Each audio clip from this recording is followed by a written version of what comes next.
Hello and welcome to News Now. I am Perpetual Fasomi Peter. The federal government has provided 470 billion special fund in the 2023 budget for university revitalization and upward adjustment of lecturers' salaries. The Minister of Finance, Zainab Ahmed, who made this known at a briefing in Abuja on Wednesday, explained that the sum was specially provided in the allocation to education for upward adjustment of salaries for university lecturers and revitalization of universities. The sum of 300 billion naira is for university revitalization and 170 billion naira for upward adjustment of the university lecturers' salaries.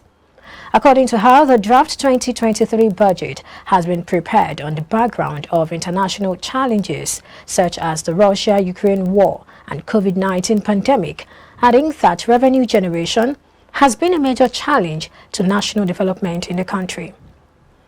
On the allocations for critical sectors, she said the sum of 2.05 trillion naira is allocated to education and 1.58 trillion naira for health. She added that 2.74 trillion naira is allocated to defense and security.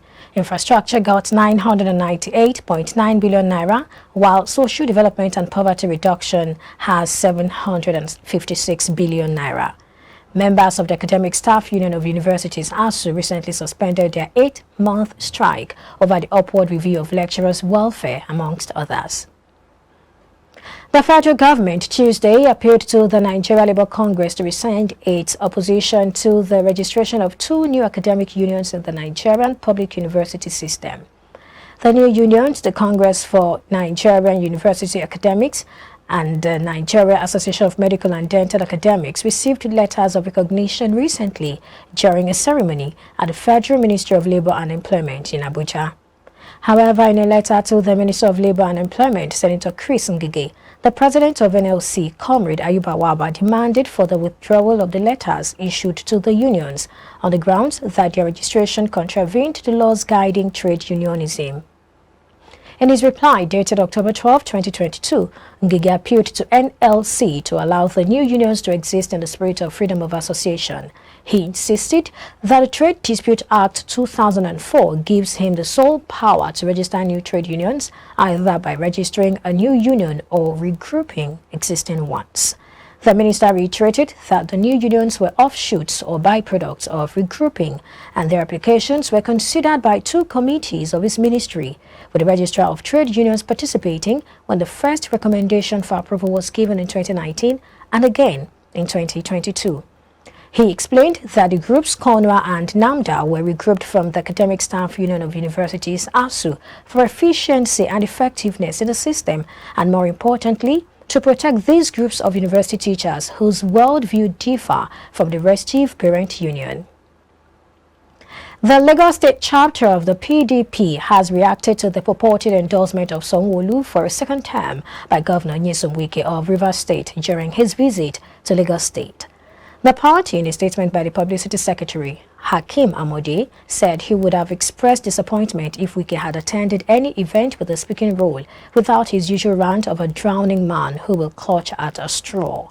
While PDP won't but acknowledge Governor Wike's developmental strides in Rivers State, which has had an influx of other state chief executives, including SANWO-OLU, for commissioning, the statement stated it is worrisome that Governor Wike will call SANWO-OLU a performer without asking how many times he has invited anyone to Lagos for the commissioning of ordinary borehole in his almost 4 years in office as governor.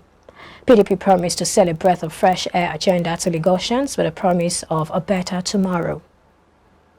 And moving on, the Minister of Works and Housing, Babatunde Fashola, on Wednesday confirmed that the construction of the second Niger bridge is now completed and will soon be released to the public for use. He stated this at an ongoing press briefing to present the President Muhammadu Buhari's scorecard in Abuja.